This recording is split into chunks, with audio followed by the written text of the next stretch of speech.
Është një shkelje e vendimit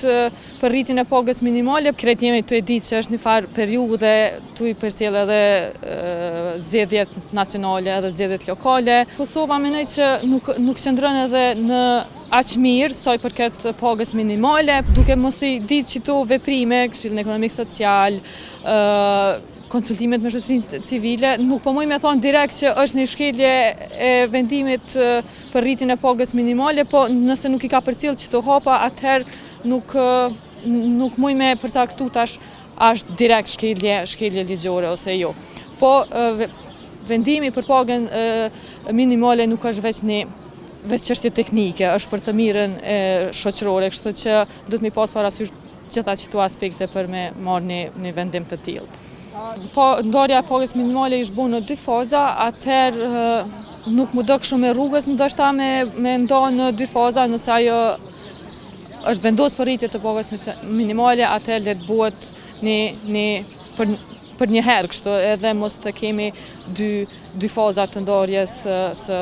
së pagës minimale. Krejt jemi të e ditë që është një farë periudhe tu i përcjell edhe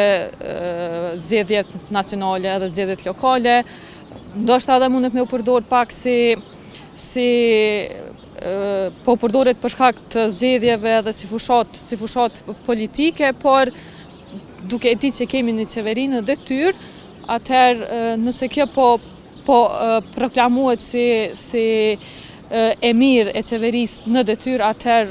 nuk mendoj që është e rrugës me u përdor për këtë aspekt. Kosova mendoj që nuk qëndron edhe në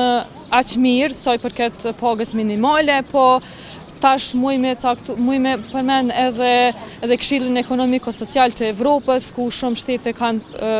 janë pjesë e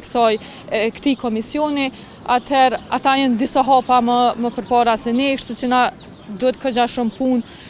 në këtë aspekt, kështu që kemi ende punë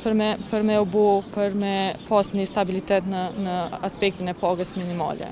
Për mendimin tem, unë po mendoj që pak ma shumë ka të bëj me qëtë aspektin që jemi në kohë fushate dhe kjo është tu përdor ndoshta për fushate dhe është një vendim që është marrë në qeverinë në detyrë, dhe kjo ndoshta ka këgja shumë aspekte që nuk janë, ose kritere tjera që nuk janë plotësuar për me marrë një vendim të tillë.